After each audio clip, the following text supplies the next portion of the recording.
시청자 여러분 반갑습니다. AI 아나운서 로아가 전하는 딜라이브 AI 위클리 경기입니다. 첫 번째 소식입니다. 경기도의 의료 취약지역에 공공의료원 유치 열망이 뜨겁습니다. 경기도는 동북부 지역의 열악한 의료체계 개선을 위해 공공의료원 설립을 본격 추진하기로 했는데요. 올 3분기에는 부지를 선정할 계획입니다. 권석화 기자입니다. 중증 질환을 치료하는 상급 종합병원이 전혀 없습니다. 연천과 가평, 양평 등 일부 지역에는 24시간 운영하는 응급실과 분만실도 없습니다.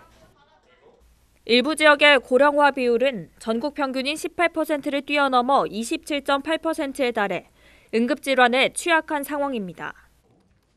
경기도가 동북부 지역 응급의료체계 개선을 위해 혁신형 공공의료원을 본격 추진합니다. 동북부 의료체계 개선의 최우선 과제는 바로 공공의료원 설립입니다. 동북부 공공의료원은 기존 의료원의 역할과 서비스, 경영에 혁신을 더하겠습니다. 지난해 6월 경기 동북부 의료체계 개선위원회를 구성해 논의를 시작한 경기도. 올해 10월까지 혁신형 공공병원 모델 개발 연구 용역을 진행합니다. 공공의료원 설립과 소아응급의료 기반 확대, 돌봄의료 원스톱센터 구축까지 3대 전략을 기반으로 의료체계 개선을 추진합니다.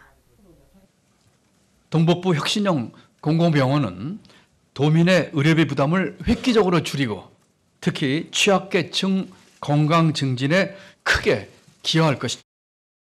경기도는 오는 5월부터 7월까지 경기 동북부 8개 시군을 대상으로 신청서를 받아 올 3분기에 최종 부지를 선정할 예정입니다.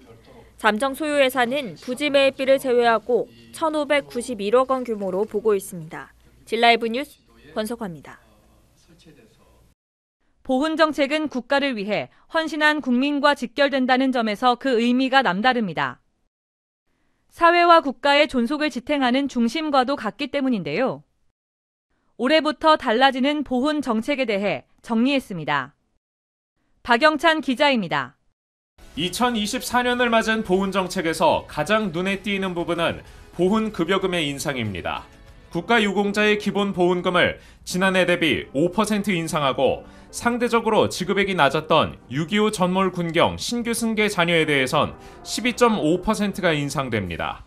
지난해 정전 70주년을 맞아 6.25 참전 유공자 5만 1천여 명을 대상으로 새로운 제복을 지급했던 제복의 영웅들 사업은 올해 월남 참전 60주년을 기념해 월남전 참전 유공자 17만 5천 명에게도 확대 적용됩니다.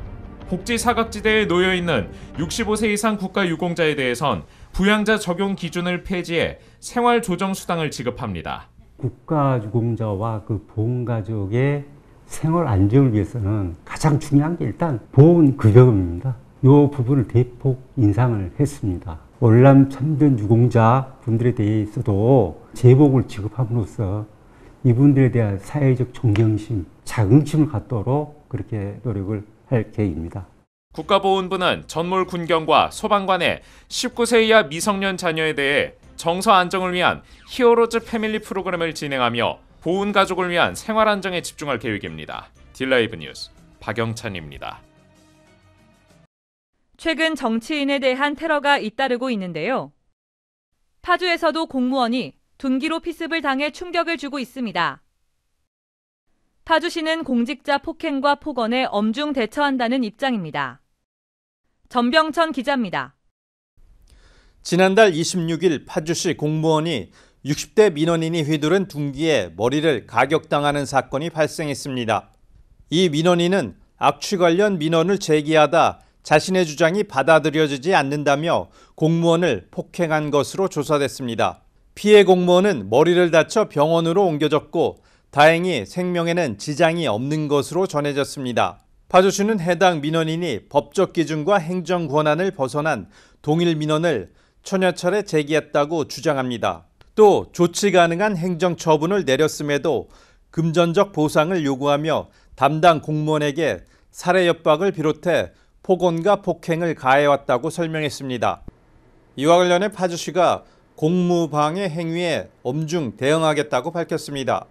김경일 파주시장은 담화문을 통해 공직자 인권과 안전을 훼손하는 공무방해 행위에 대해 정당한 법적 절차를 거쳐 엄중한 책임을 묻겠다는 입장입니다.